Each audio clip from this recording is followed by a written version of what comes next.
జనసేనాని పవన్తో కాపు ఉద్యమ నేతలు కటిఫేనా? తమ సలహాలు సూచనలను జనసేనాని పవన్ పాటించడం లేదని కాపు నేతలు హర్ట్ అవుతున్నారా? ఇకపై పవన్తో ఎలాంటి మాటలు ఉండవా? కాపు ఉద్యమ నేత ముద్రగడ పద్మనాభం, కాపు సంక్షేమ సంఘం నేత హరిరామ జోగయ్య లేఖలు చెప్తున్న సందేశం ఏంటి? కాపు నేతలను ఒప్పించడంలో పవన్ విఫలమయ్యారా? కాపు నేతలకు జనసేనానికి మధ్య సంబంధాలు పూర్తిగా చెడిపోయినట్లేనా?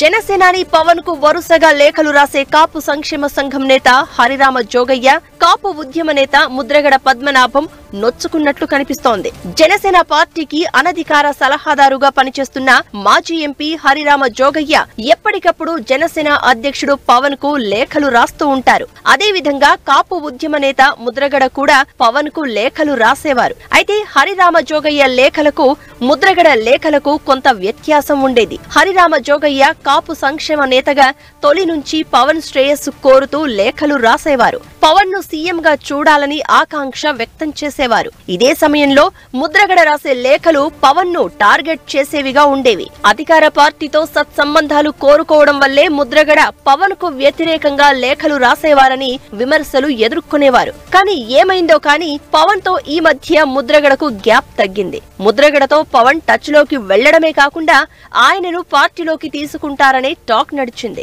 ఈ ప్రచారం ఇలా ఉండగానే సడన్ గా పవన్ తో ఇక ఎలాంటి సంబంధాలు ఉండవనే సంకేతాలిస్తూ చివరి లేఖ సంధించారు ముద్రగడ. ఆయన బాటలోనే పవన్ శ్రేయోభిలాషిగా వ్యవహరించిన హరిరామ జోగయ్య కూడా అదే అభిప్రాయం కలిగేలా లేఖ రాశారు.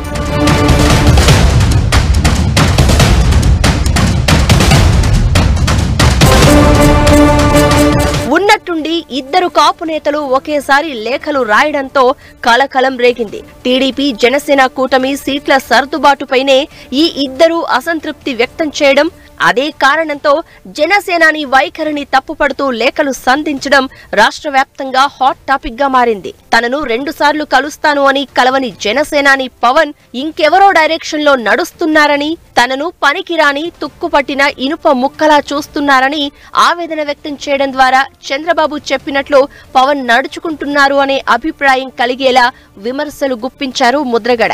ఇక జనసేన 80 సీట్లలో పోటీ చేస్తుందని ఆశిస్తే కేవలం 24 సీట్లకే పరిమితమవడం తనను బాధించిందని చెప్పడం ద్వారా టీడీపీతో పొత్తుపై తన వ్యతిరేకత తెలియజేశారు ముద్రగడ.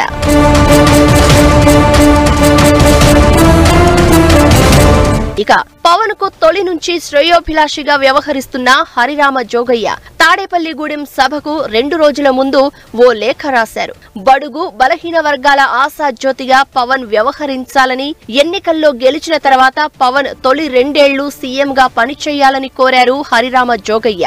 కూటమిలో పవన్ స్థానం ఏమిటో చంద్రబాబు చెప్పాలని డిమాండ్ చేశారు. అయితే హరిరామ జోగయ్య లేఖలను జనసేనాని పవన్ లైట్ గా తీసుకున్నారు. చంద్రబాబు కూడా పవన్ కాపు నేతల మధ్య జరుగుతున్న సంవాదంలో ఎలాంటి జోక్యం చేసుకోలేదు. దీంతో ఇటు హరిరామ జోగయ్య అటు ముద్రగడ ఒకేసారి లేఖలతో విమర్శలు గుప్పించారు. తన అవసరం ఉంటుందని పవన్ కు సహకరిద్దామని తాను భావించాను అని, కానీ 24 సీట్లు తీసుకున్న పవన్ కు ఎలాంటి అవసరం లేదని తేలిపోయిందని తన లేఖలో స్పష్టం చేశారు ముద్రగడ.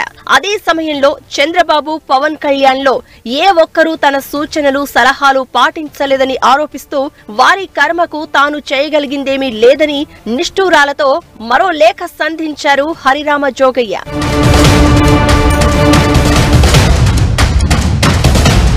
ఇలా ఇద్దరు ప్రముఖ కాపు నేతలు ఒకేసారి లేఖలు రాయడం రాష్ట్ర రాజకీయాల్లో ఆసక్తికరంగా మారింది. జనసేన పార్టీకి కాపుల మద్దతు ఎక్కువనే ప్రచారం ఉంది. జనసేనాని పవన్ కూడా తరచూ తన అభిమానులతో పాటు తన సొంత సామాజిక వర్గం అండగా నిలవాలని కోరేవారు. జనసేనాని పవన్ ప్రచార కార్యక్రమాల్లో కూడా ఈ 2 వర్గాలే ఎక్కువగా కనిపించేవి.